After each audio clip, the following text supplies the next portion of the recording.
Hello, West Ham Network. It is Holly, and today I'm here with David, the founder of Blowing Bubbles magazine. If anyone isn't familiar with it, you're going to be able to learn a load more about it. So, David, thank you very much for joining me today. How are you? Yeah, good. All the better for heading into the international break with another win, which is going to be so important for us when we come back after England play. It helps, doesn't it? It's you want to be going in feeling positive, at least, even if you just got 3 points. That's all that matters slightly at the moment, isn't it?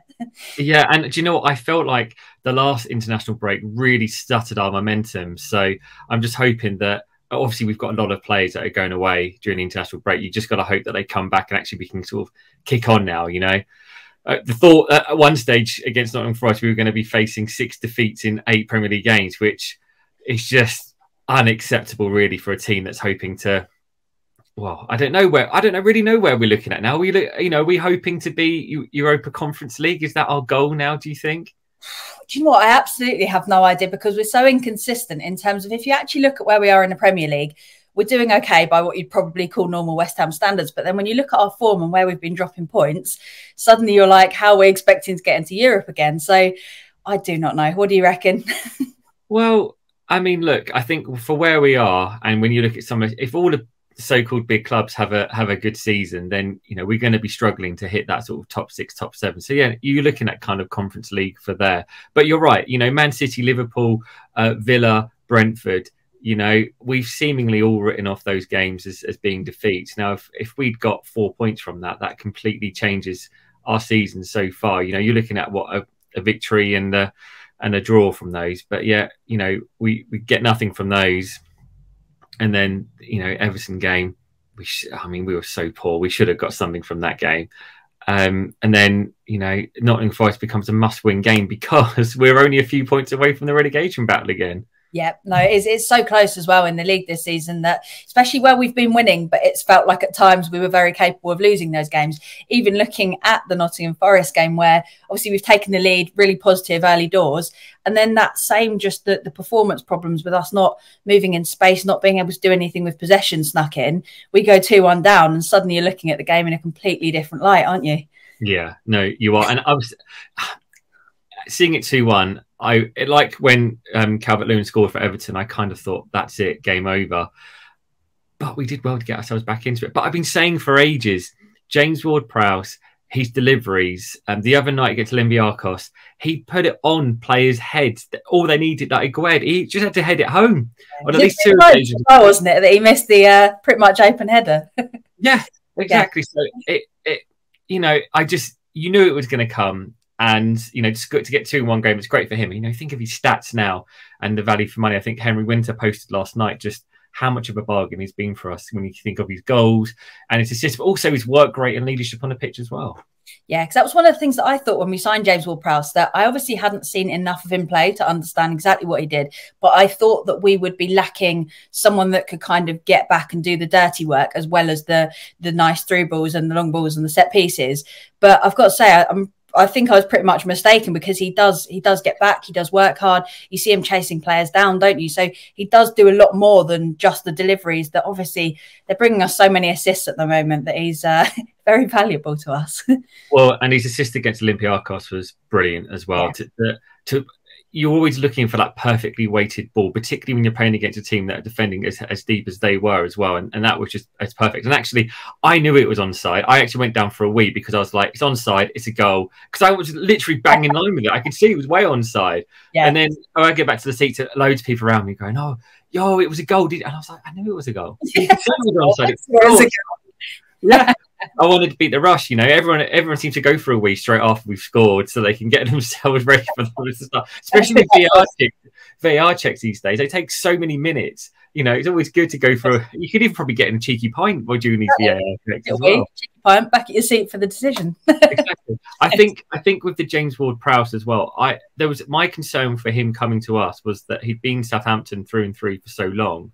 Was he really going to give a hoot about West Ham? And I think it speaks volumes for his professionalism that he's been able to, as you say, dig in, track back, do everything that we need a player of his caliber to do. I'm just not sure what his best position is. Sometimes I feel like him playing a bit further forward means that he can really impact, you know, the likes of Antonio and Bowen, you know, with through balls. I feel like sometimes when he's so far back, it sometimes, you know, limits how much he can do, because then you're looking at sort of longer balls, which, you know, aren't really going to be as damaging as perhaps when you're a bit closer to the action. And I think, was it against Olympiacos? I just felt that he could have just bombed on a bit more, got a bit more forward, and maybe, you know, Souček, you know, done a bit more of the dirty work. But yeah, I think he's still I think probably Moyes is still finding his feet with him and just trying to work out what's going to be the best position for all those midfielders. Because I mean, look, I don't know what the answer is, so let alone Moyes must be scratching his head every day in training. Yeah, every time I think I know the answer, I'm proven wrong. So I don't know either. It's definitely a good problem to have that we've got so many midfielders that are so talented that we want them all in the best positions on the pitch. But yeah, it is a proper puzzle at the moment, working out how you include as many as possible without dropping someone or playing someone out of position. And then even if you are playing them out of position, trying to work out, could that become their position? Or things like Kudus on the left. I know it was one of the things that a lot of people have been asking for. But when I looked on Transfer Market, he's barely ever played on the left in his career. But we've got sort of so many that can play on the right or centrally that it's just difficult to know where to balance them all, isn't it? Yeah, it is. And I keep starting to work out who I think is going to. I mean, Alvarez is, you know, that position's fixed. You know, he's done really well since he come in. Now I'm happy with him there. There's going to be no one else in that midfield that's going to be able to do the same work rate that he does. And actually, I've got to say, I think he's technically, I feel like he's really good on the ball as well. The amount of times he's been under pressure, you know, with a high press, and he's been able to sort of transition that ball from the defence to the midfield and then start an attack. I think that's been really good. But then, yeah, the rest of them, I mean, it's been really interesting to see Bowen up front. Now, I don't think, you know, in the games, you know, Arsenal, Olympiacos, Nottingham Forest, I mean, maybe people disagree with me. I feel like he was effective, but not the usual Bowen effectiveness when he's, you know, on the wing. You know, I felt like he did a better job than Antonio in those games, that Antonio would be based on his current form. And I'm not sure that is the answer to the problem. But if Antonio's not scoring, Bowen does as much running, as much chasing. You know, Bowen does a lot more kind of the, you know, running the corner, running the sort of channels as well, which I think Antonio really hasn't been doing an awful lot of recently. So it's been interesting to see. I think Moyes is really trying to work out how we're going to do it. I think the most bizarre thing we've had recently, though, has been seeing Lucas Paquetá playing in that kind of false 9 position. Like, if you're a defender and you see him, you're thinking, well, he ain't never going to run behind me. So then that means that the team can push higher and higher, which then puts more pressure on midfield, which then puts more pressure on the defence advice. So that's been the only thing with Moyes recently. I've been a bit like, oh, I don't really think that Paquetá is going to be your, you know, leading man. But putting Bowen up there I think it's been fantastic. Yeah, you can see the difference as well. And it does make us more dynamic because he can switch with other players in the way that Antonio wouldn't have sort of dropped back if Paquetá suddenly got an opportunity and could run up with the ball.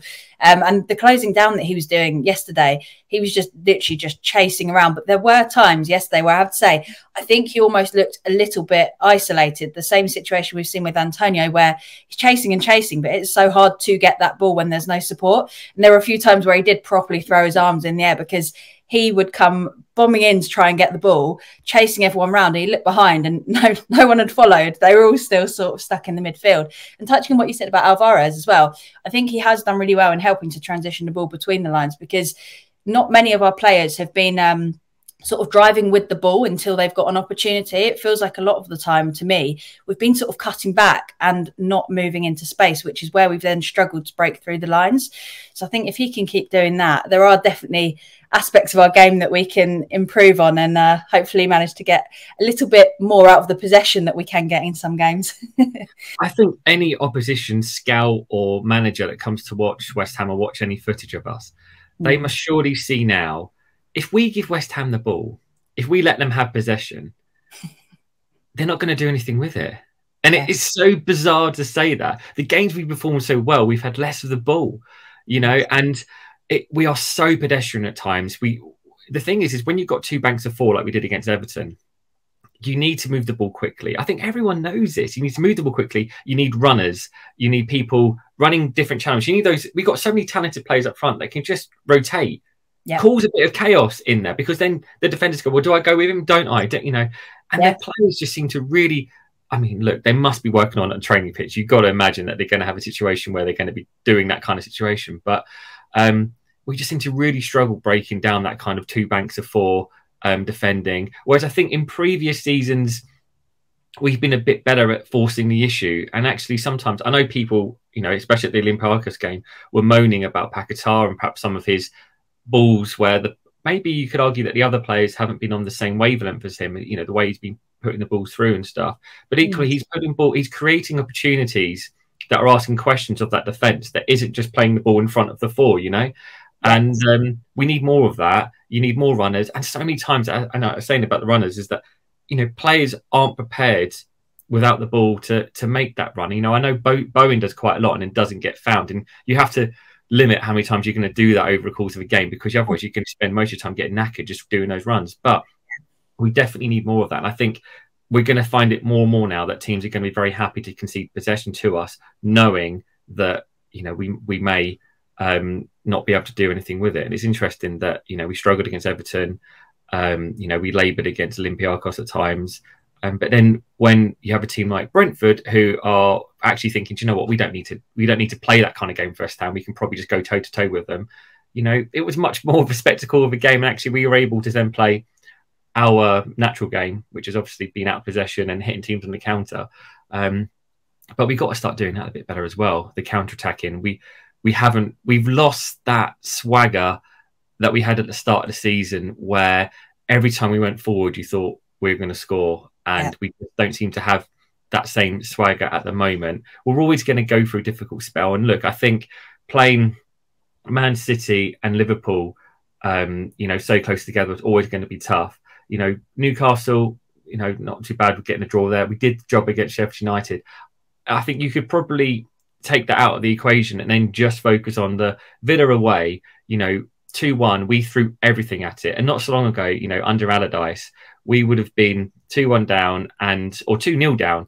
And it very much felt like we just sit back and make sure we didn't concede more goals. But I felt like actually we went from that game. We got that goal back, albeit, you know, lucky. And then after that, I thought we probably should deserve to get back into the game. We get hit by 2 counterattacks, 4-1, and suddenly it looks like a riot. And I think with context, I think you could probably go, you know, Villa on a high, we gave it as good as we got. Perhaps should have done better in the first half. I think for me, the Everton defeat is one that if I think, as you said earlier, Holly, if we want to be pushing for even just top half of the table, not even the European places, you know, we need to have been winning games like that. Or certainly we didn't create many moments, because I thought the crowd was really flat, but it's a two-way street. And I feel like, you know, you need to start those games hard, fast. You need to create those moments that are going to get the crowd off their feet. Then when you have a lull in the game, that's when the fans then pick you up in order to go again. They just didn't create enough of those moments for us. And that was worrying for me. And I think then we went on to obviously lose in Olympiacos, which I thought was awful display as well, you know, and I felt like a lot of those players that came in off the fringes, that came in and had their opportunity, really didn't take advantage of it. You know, if it were me, it's the mentality of the player, isn't it? If you want to come in and you want to say to David Moyes, I should be playing week in, week out, that is your opportunity to do it, as is the Carabao Cup as well. But obviously losing to Olympiacos, you know, and Everton, it meant that Arsenal, we had to play a stronger team, which meant all those fringe players didn't really get much of a look in. And obviously then we did really well. But yeah, Forest was definitely really important for us. However we did it, just to get the 3 points heading into the international break. Definitely. And like you said as well, touching on that, I think we do still have the same issues that are following us throughout the season, where whether it's confidence, whether it's mindset, whether it's tactical sort of setup, I'm not sure what it is. But after we got that early goal, I said to myself, here we go. Like, this is going to be it, the game where we can maybe just bring it to them, make it really hard and just attack and attack and attack. And then within about another 10 minutes after the goal, it just felt like, I don't know, like we'd lost confidence again. Like we didn't want to pass forward. We wanted to play the safe balls.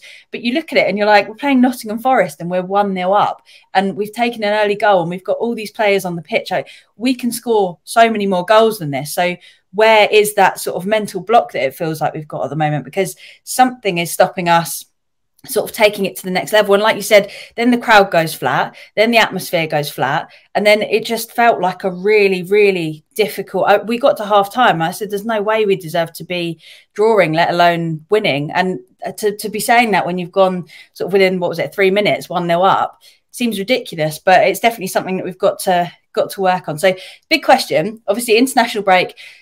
Sometimes it makes things harder if you're not on a good run, but we've just got 3 points. We're doing okay in Europe again. So there are no reasons that the players should be going into this international break with their heads low. So the big question is, what do you think we probably need to work on most over this break so that we can come back and almost correct the mistakes we've been making, especially in the league? I think the difficulty is with all international breaks, especially in the Premier League now, you've got squads that are full of international players who are all going to be jetting off. So it's going to be really hard for Moyes. You know, for him, I think he needs to try and work out where he thinks it has been going wrong. And it's always interesting watching Moyes' post-match interviews. And we scrape a win and he's all smiles and he said, we've done a lot of good today. And we also did a lot that I didn't particularly like. And then when we lose, it's very much, I don't know, sometimes he gets on a defensive. If we'd lost that game, he probably would have come out on a defensive for that.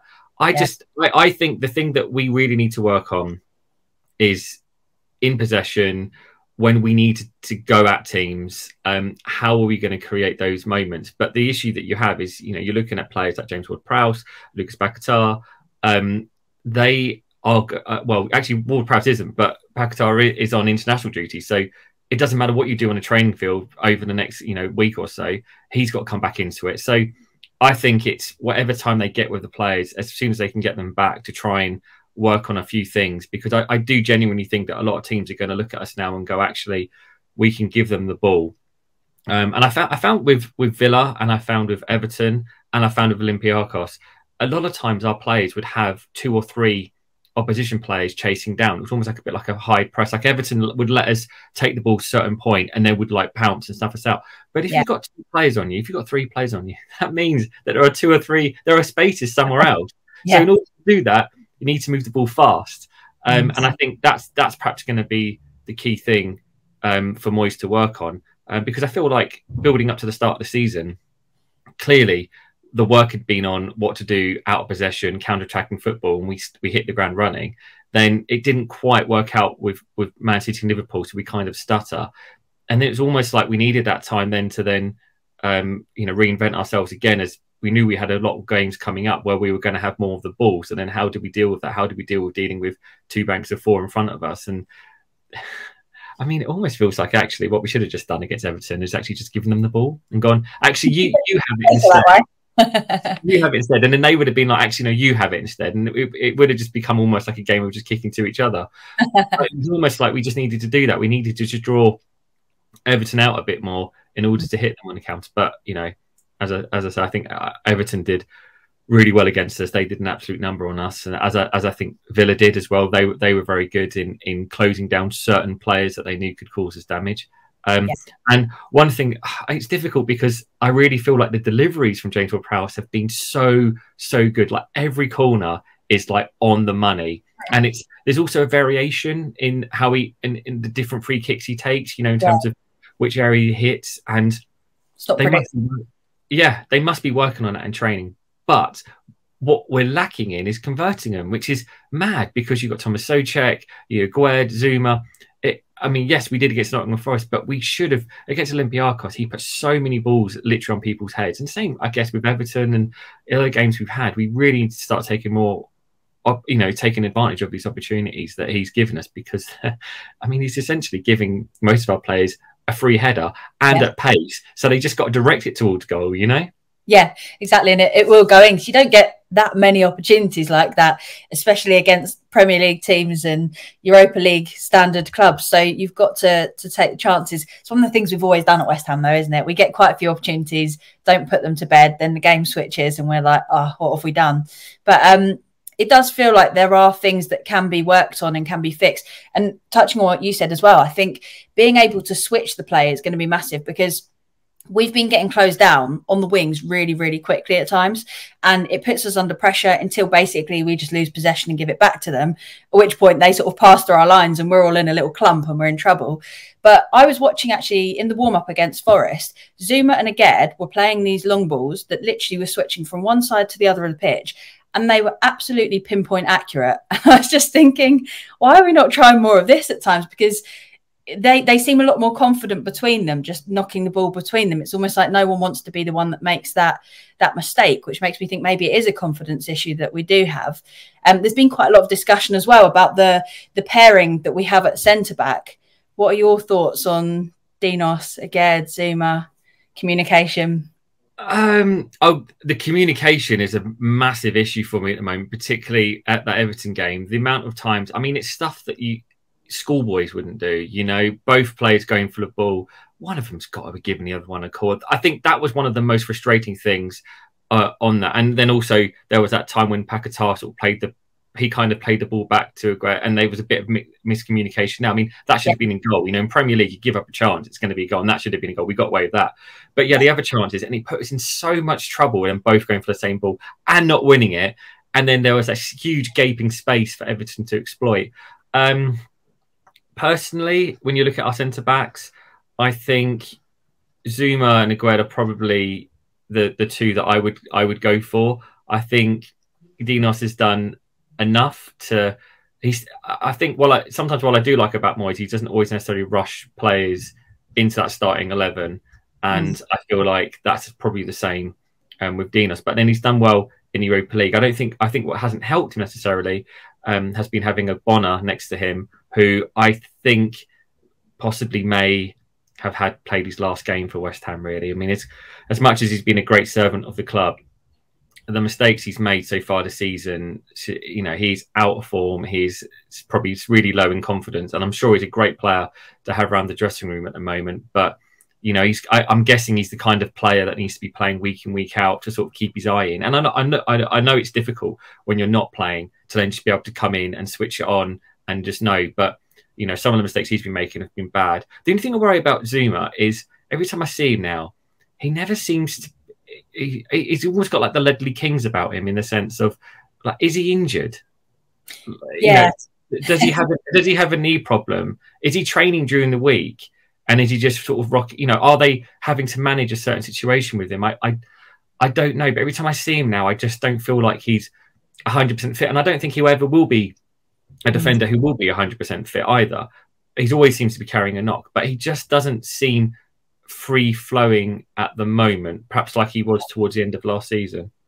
Yeah, no, completely agree. And touching on the fixtures that we've got coming up after this international break. So we've got Burnley, Bakken and Palace. And these are games that realistically we want to be winning, but winning convincingly as well. What are your expectations of those three fixtures and what you think we can get from them? I'm really worried, if truth be told. I think we'll win the Europa League game, and hopefully we win that comfortably, because I feel like, especially with Freiburg winning that, you know, their game against them comfortably as well, then I feel like we really need to set a tone. Although it's not on goal difference anyways. A lot of people on the train back from the Olympiacos game were talking about, how come we're top if they've got better goal difference head to head. But yeah, we do need to go out there. We do need to win, because, you know, we've already guaranteed European football of sorts for next year, but it'd be good for us to be able to, because I'm assuming that we win that game, then we guarantee at least Europa League football, and then obviously it come down to the Freiburg game. And what I'm really hoping is that Olympiacos can do us a favour and get a draw against them, so then we're heading into the final game, and you know, we only need a draw. Although only needing a draw for West Ham is probably one of the worst things to suggest. I think us going into a game backed against the wall, us needing a win, I think is probably the best environment for West Ham to be in, because I feel like that's when we really do go for it culturally as a club. Always. As for Burnley and Palace, I mean, Palace have been an odd one. We had a few seasons where they were beating us home and away. And then we had a couple of seasons where we kind of like drawing home and away. And then we had a time when we were like, when Lanzini just kept haunting them, and, you know, Andy Carroll scored that spectacular overhead goal, and we seem to have their number. Now the game we played against them last time, they just hit us on so quickly, and we just couldn't really cope with them. But Osaha, Eze, you know, their two main guys are just coming back from, you know, injury as well. It's probably the better time to play Palace, but I never hold my hopes against playing Palace. It's one of those games that you really just don't know how it's going to pan out. As for Burnley, you say that we should be beating them convincingly, and I would hope so. But again, it would be interesting to see how we take that game on, because obviously they're a team that are quite happy to be in possession, and that's what Clint and company wants them to play. Now, whether we play against them and we try and just give them the ball and then just try and hit, do what we do best, I don't know. But we certainly, my expectations are that we need to be getting at least 9 points instead of 3 wins out of those games.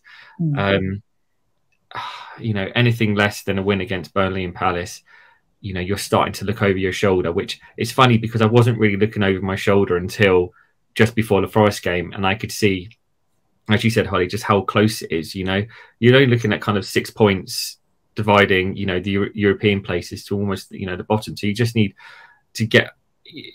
teams that suddenly lose a couple of games. Like I was thinking about Brighton, I feel like they will probably be fine, but I can certainly see them even getting dragged into it, just because if you get on a bad run and you can't get yourself out of it, then it has a huge impact on, especially with a couple of teams like Everton. You look at how many games they've won recently. Like they played Brighton, I was listening to it on the radio, and Everton just did exactly the same as what they did against us, and Brighton just couldn't. They ended up having I think they put on 6 strikers in the end, and I was just thinking, could you imagine David Moyes just literally just? I mean, we've only got 2 more on the bench, and Danny Ings probably should never be, he should never be coming onto the pitch ever again for us. Not saying that I don't like Danny Ings, I should counteract that I do, but classic like Allaire and Scamacca, just one player for our team, and Danny Ings is, we were linked. I think even when I was back in 2012 when I launched Blowing Bubbles, we were writing articles about or soon after, about Danny Ings being linked to us.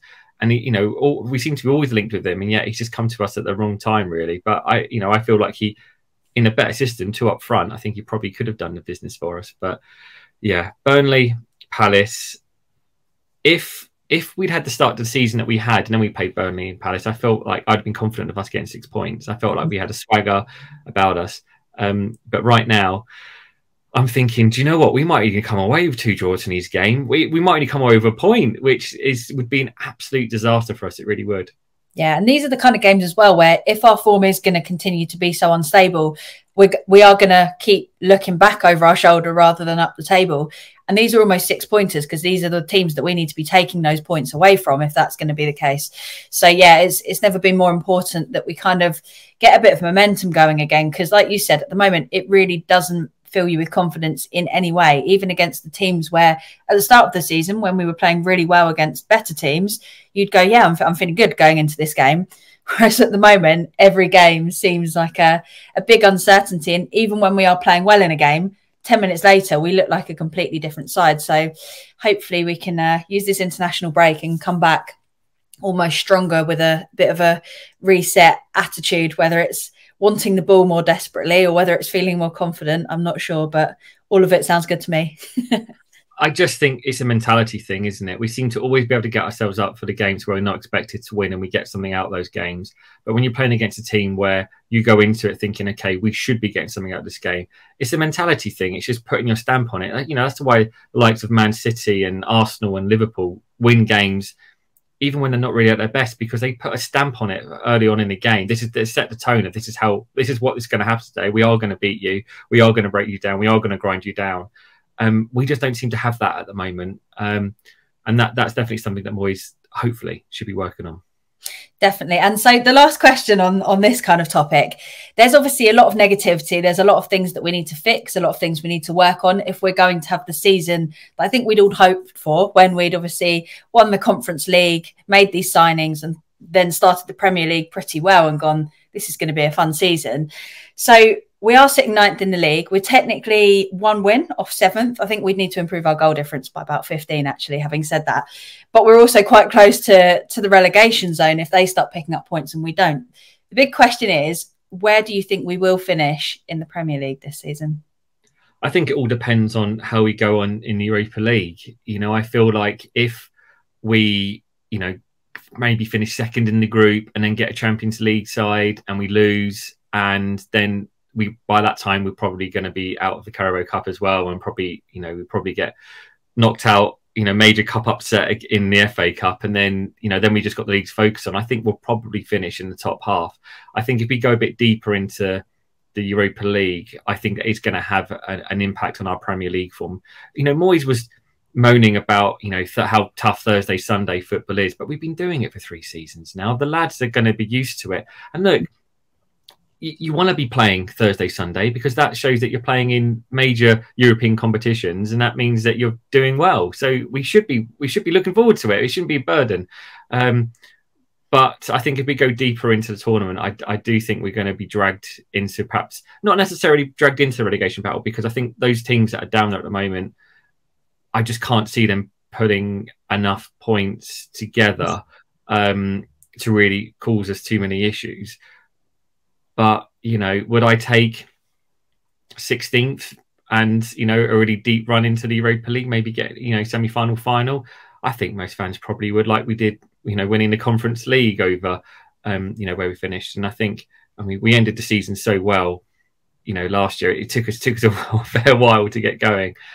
But, yeah, I think it all depends on the Europa League and how deep we go out to competition to see how far. Because, as much as I was just saying that they shouldn't be complaining about Thursday, Sunday, I think definitely if we've got big nights like, Seville, like we had before, emotionally, that is as draining as physically as well. And I think that will have a part on it. And suddenly we head into games against Burnley and suddenly we can only really get a point. Whereas if we hadn't got that game, we probably would go there and get all 3. So, yeah, I think that's going to have a real input. And as you say, we're so close to either going up or coming down in terms of where we're going to positionally. We just need to get some results behind us so we can just be looking up and not looking over our shoulder. And that's really the one thing that we need to really do, because the games will start to come thick and fast as we get up to Christmas, and we don't really want to get to January and suddenly be well into a relegation battle.